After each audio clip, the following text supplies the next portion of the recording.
Boa noite, Brasil. Boa noite, Brasil. Carlos aqui da Taniguchi Relógios. Se você tá me escutando por aí, vamos lá, vamos dar um alô aí que a gente vai começar com mais um Seiko. Isso mesmo, Seiko para vocês aí, que a gente vai começar agora falar um pouquinho mais sobre a Seiko. Para quem gosta de relógios, eu acredito que seja uma das marcas mais importantes mundialmente também. No Japão, acho que talvez seja uma das principais marcas que marcaram a época.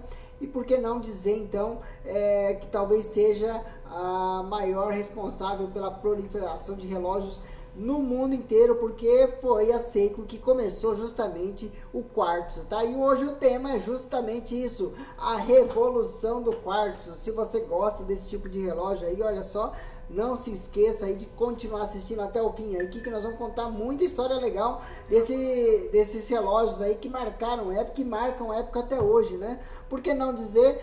Porque para quem não sabe, tá? Vamos começar aqui.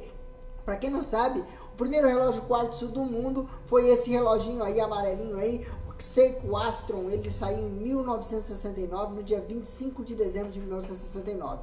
E do outro lado, lá, outro ícone da relojoaria japonesa, tá? O cronógrafo Seiko 5 Sports. Esses dois modelos aí fizeram com que o mundo inteiro reconhecesse a Seiko como uma das grandes relojoarias do mundo, tá? Uma das grandes indústrias relojoeiras do mundo.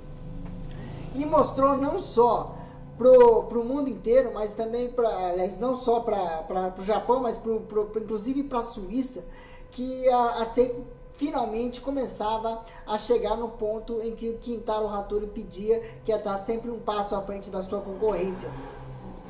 No Japão ele já não tinha mais concorrentes à altura, então agora ele começou a enfrentar de frente as empresas suíças. Isso começa em 1969 com o lançamento do quartzo. Já na década de 60, a briga pelo avanço do quartzo, ser o primeiro a avançar o quartzo. Ele depois também briga para a disputa então para criar o primeiro cronógrafo automático do mundo. Enquanto os suíços estavam lá discutindo e tudo mais, a Seiko já estava vendendo no mercado japonês, certo? Mas vamos lá, vamos começar então. Para quem é mais novo aí, o pessoal aí mais novo lá da década, como é que fala? O pessoal que já nasceu depois do regime militar aqui no Brasil, na década de 80 ali, ó, não conhece a década de 70, e a década de 70 pode ser marcada pela Seiko por 3 ou 4 lugares ali, mas eu vou citar três linhas que a Seiko seguiu, tá? A primeira linha que a Seiko seguiu foram os cronógrafos, tá? Os cronógrafos ali, representados ali pelo nosso querido William Pogge, ou então o Seiko Pogge, amarelinho ali, que foi o primeiro relógio Seiko, o primeiro relógio automático, né, no mundo a ir para o espaço. Então ele essa história ficou conhecida agora na virada do século, mas então em 1974 já a Seiko já tinha um relógio dela automático no espaço, no Skylab 4 em 1974. O do meio ali, o relógio LED, LCD, isso mesmo, relógio de LCD. Esse relógio de LCD, ele fez uma revolução para os relógios, tá? Por que criou uma revolução pelos relógios? Pelo baixo custo de produção e a infinita possibilidade que a linha LCD oferecia, certo? Então houve-se uma grande revolução quanto aos LCDs, e os LCDs tomaram praticamente toda a parte relojoeira, não só a parte relojoeira, todo o desenvolvimento tecnológico caiu-se em cima dos LCDs. Por exemplo, vamos colocar o seguinte, no seu no seu micro-ondas existe um painel. Esse painel poderia ser de LCD, no videocassete, no DVD, eles tinham esse display, eles podiam ser de LCD, então criava-se infinitas possibilidades em cima dessa nova tecnologia de LCD. Durante toda essa década de 70 e 80, a linha LCD acabou atraindo muitos olhares ali, inclusive houve uma guerra muito grande ali de LCD. Hoje a Casio, a Citizen também dominam muito bem essa área, a Timex também domina muito bem essa área de LCDs, né? Mas eu acredito que a mais conhecida de todas seja a Casio, por conta dos seus relógios de baixo custo, né? Que ele invadiu o mundo inteiro na década de 80. E a terceira linha que eu coloco ali, a linha dos relógios de mergulho. Então eu tenho ali o engenheiro da Seiko que projetou o primeiro relógio Seiko Tuna, tá? Isso em 1975, ele começa o projeto em 1968, mas finaliza em 1975. Essas três linhas aí que eu coloquei ali vão dar sequência para a Seiko nesses próximos anos, então, certo? Então vamos lá.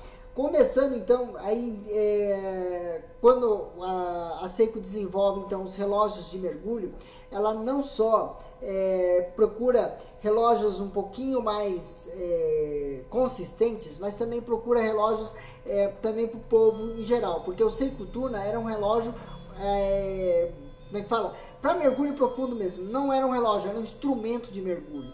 Então, quando você fala em instrumento de mergulho, era um relógio que ele foi pensado principalmente para mergulhar e depois pensado para ser usado, certo?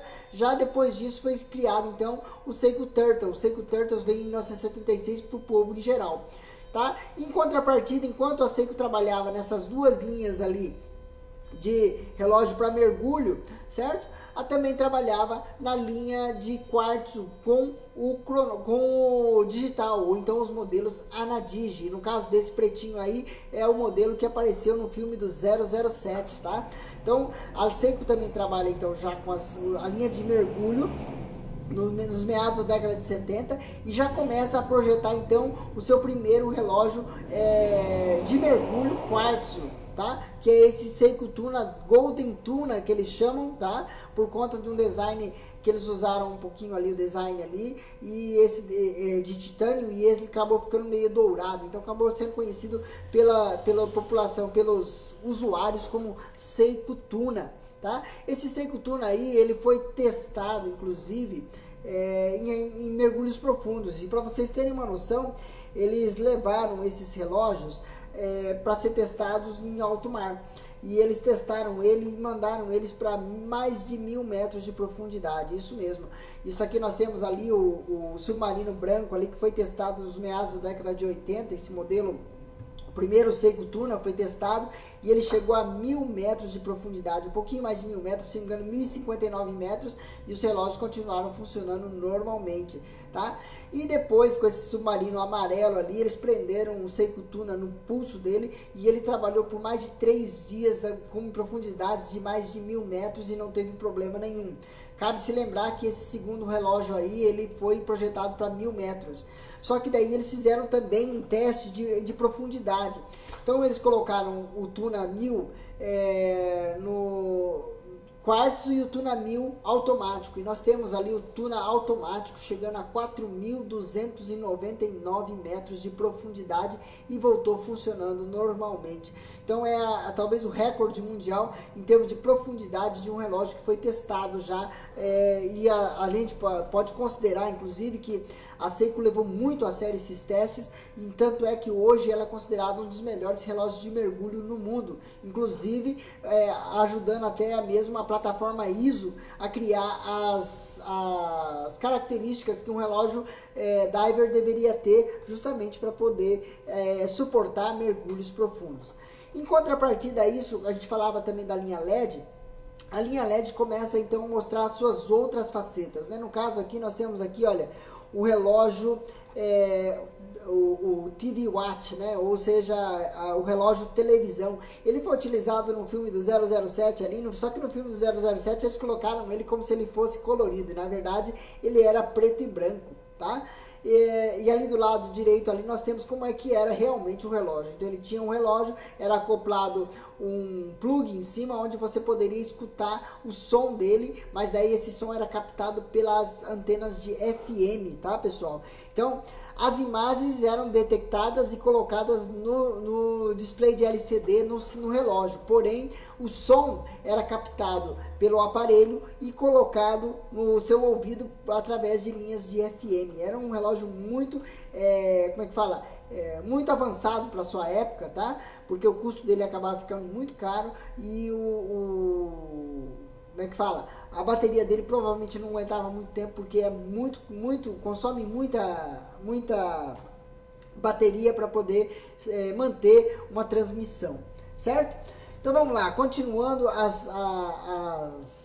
mudanças que aconteceram na década de 70 e 80, nós temos também o primeiro, o avô do smartwatch, tá? O avô do smartwatch, talvez o bisavô do smartwatch, que é o Seiko Data 2000. Olha só, esse Seiko Data 2000 ali, nós temos ali, ele tinha um teclado junto, que onde você podia, se não me engano, salvar até 2000 números de telefones dentro dele. Então, por isso que o Seiko Data 2000.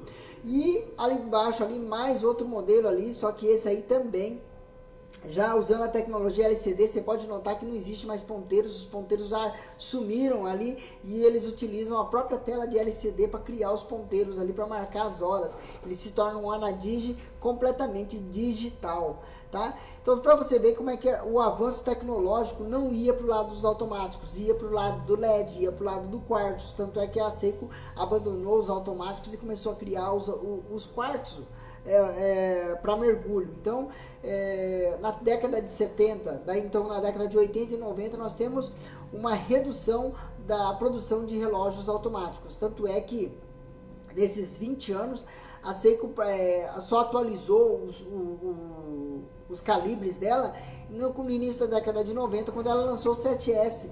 E depois, agora somente em 2010, quando ela trouxe o 4R, aí já veio o 6R, nós já temos o 8 e temos várias e várias novidades chegando aí pela Seiko. Então você pode notar que existe um hiato muito grande ali entre 1970 até 2010 de criação de novos calibres automáticos. Então a Seiko abandona um pouquinho a tecnologia automática e começa a se dedicar mais exclusivamente para os relógios quartzo LCD ali, porque era o que tinha de mais tecnológico no momento. E naquela época a guerra tecnológica era muito acirrada nesse sentido. Vamos lá, vamos continuar aqui. E nesse mesmo período, no começo da década de 80, mesmo a tecnologia LCD sendo incomparável no mundo inteiro, a Seiko resolve voltar para trás, quebrar e virar 360 graus de novo, porque ela traz o calibre o 7A28, que é esse calibre aí que é um calibre cronógrafo analógico. Isso mesmo, calibre cronógrafo analógico. E eles trouxeram então o Giugiaro Designer, que é o Giugiaro que criou todas essas máquinas aí que vocês estão vendo aí, o Golf, tá? Ele tem vários carros, do DeLorean também foi ele que criou. Então ele criou vários e vários designs de relógio, de carros, e trouxeram ele então para criar então os designs do relógio 7A28, justamente para que pudesse criar um impacto diferente, certo? E para criar esses relógios diferentes, ele resolveu criar com mudanças no design, tá? Então, o que ele pensou primeiro? Ele pensou primeiro qual o público-alvo dele. O público-alvo dele é quem gostava de velocidade. Então, para carros esportivos, para motociclistas e tudo mais. Então, os relógios eram desenhados justamente para que eles pudessem ser presos no volante, para que eles pudessem ser presos no guidão da motocicleta, certo? E que tivessem uma facilidade de acionamento, isso mesmo. Os cronógrafos tinham que ter o botão mais fácil para ser acionado. Então, por isso que existe, você pode notar que ele não fica no centro, justamente para que ele pudesse ficar um pouquinho mais para fora, para que pudesse ter a possibilidade de você acionar e desacionar sem precisar tirar a mão do volante. Então ele prendia o cronógrafo no volante e através da mão no volante mesmo ele conseguia acionar e desacionar o cronógrafo. Tá? Então essa era uma dos designs, das inovações que o design de Giugiaro trouxe nessa linha aqui. E essa linha ficou, como é que fala, até hoje ela é cultuada pelos mais aficionados colecionadores de relógio, justamente por conta desse design diferente que Giugiaro trouxe. Essa parceria ainda gera relógios novos até hoje. Então, para você ter uma noção como é que a Seiko ela foi inovadora até mesmo no sentido de designers diferenciados, tá? Vamos continuando aqui, olha. Olha aqui, ó. Vamos mostrar mais um pouquinho do 7A aqui, olha só. Esse aí, modelo vermelhinho, modelo Bishop ali, certo? Temos também ali o outro modelo, eles chamam de Torre Eiffel, mas justamente por conta que ele apareceu no filme do 007, tá? Esses modelos aqui, eles acabaram alastrando pelo mundo inteiro na década de 80 e acabaram ditando a moda na década de 80 e 90, tanto é que hoje eu ainda tenho o meu Seiko Quartzo aqui, olha, com cronógrafo, tá? E esse eu comprei em 1994. Tá? Então, para vocês terem uma noção como é que o design que o guiaram fez com que todo mundo acabasse correndo atrás desse relógio com cronógrafo. Eu também fui fã desses relógios e até hoje eu gosto muito deles, apesar de nunca ter usado o cronógrafo, mas eu gosto muito desses designs, tá? Vamos lá, vamos continuar um pouquinho, terminando essa linha dos modelos com cronógrafo analógico. Nós temos ali alguns modelos assim que marcaram a época. Ali, como eu falei para vocês, esse primeiro relógio ali, ele podia ser preso no guidão da motocicleta. Por isso que existe as argolas grandes, justamente para que ficasse fácil para prender no guidão da moto. Tá? Ali do lado ali nós temos o Seiko Arne, isso mesmo, o Seiko do Arnold Schwarzenegger, que ele participou de vários filmes, e esse relógio aí ficou icônico porque por ter participado dos filmes como Comando para Matar e Predador.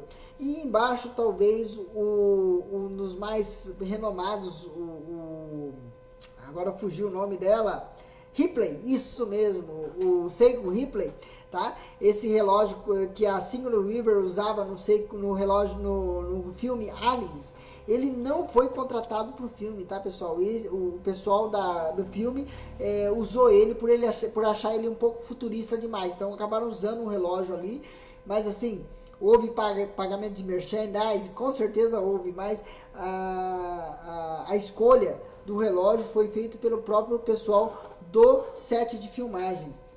E talvez seja um dos primeiros relógios, ou talvez o primeiro, ou talvez o único relógio, tá? Eu gosto de citar isso muito bem, porque talvez seja o primeiro e o único relógio que uma mulher usou e ditou regra para os homens. É isso mesmo, ela usa o relógio Ripley e os homens acabam adotando esse relógio. Então, para você ter uma noção, como é que o mundo era machista nesse sentido, né? Então, todos os demais relógios, quando a pessoa vai querer usar um relógio, ele vai lá e olha o relógio que o Cristiano Ronaldo está usando, que o Tony Stark está usando, aí eles vão e compram um relógio que o personagem está usando, que o jogador está usando.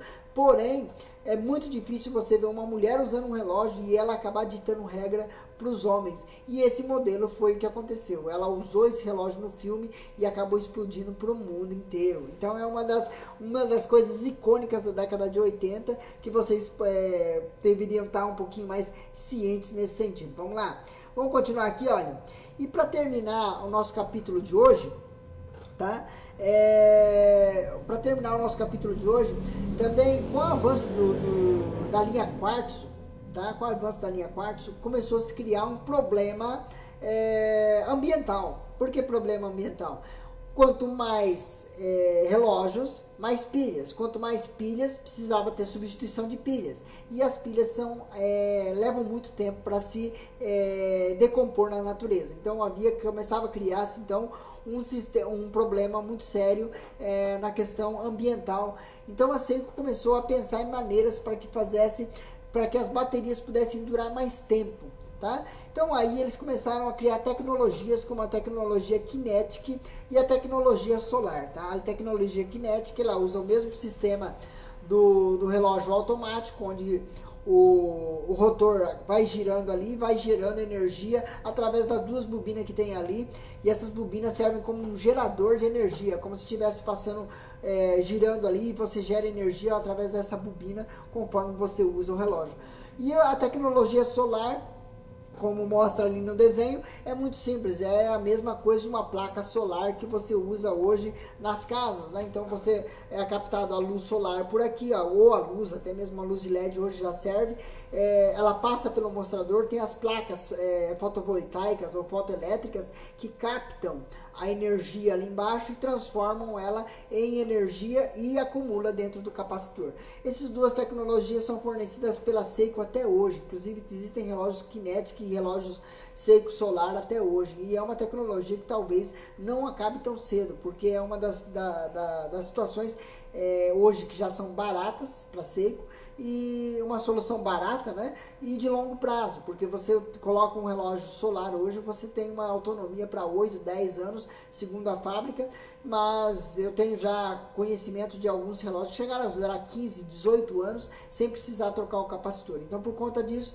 a Seiko continua investindo nessa tecnologia.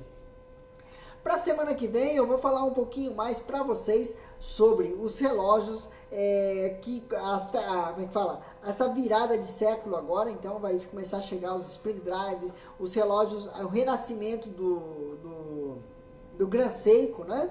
E também a descoberta do Seiko Pog. Nós vamos conversar um pouquinho mais também sobre a criação da linha Prospex, da linha Presage, que agora começa a avançar no mundo inteiro.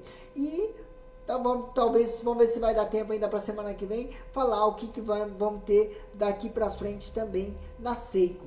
Beleza? Pessoal, o vídeo ficou um pouco até extenso demais, nós estamos com 20 minutos de live aqui, não sei se você gostou, ficou um pouco pesado demais, porque é muito técnico, muita coisa, mas a gente tenta passar de uma maneira mais tranquila para vocês, para que fique mais fácil de entender, mais mastigado, para que vocês possam entender. Se você gostou, não esquece de deixar seu joinha aí embaixo, não esquece de deixar seu comentário. Quero agradecer a todo mundo que participa da live, sempre que comenta aqui, o Machado, o Felipe, né, o Marcão, tá? Que mais? Denis, o Carijó, olha só. O Carijó é o Paulo, né? Isso mesmo, Paulo, olha só, e como é que vai? Tudo bem? E todo mundo que assiste depois, é lógico, tem várias pessoas que falam, Carlos, quando eu não consigo assistir, eu deixo marcado ali para assistir depois. Que bom que vocês assistem, que bom que vocês curtem nosso canal. E conforme eu já mostrei ontem, nós já começamos a entrar no YouTube, se você... Já estamos comprando novos equipamentos aqui para poder fazer tudo isso acontecer. E com certeza a gente vai melhorar mais e mais e trazer materiais de melhor qualidade para você. Beleza? Um grande abraço, fique com Deus. Amanhã sábado não tem live, segunda-feira eu volto com mais um Taniguchi Opina. Valeu? Grande abraço e até a próxima live.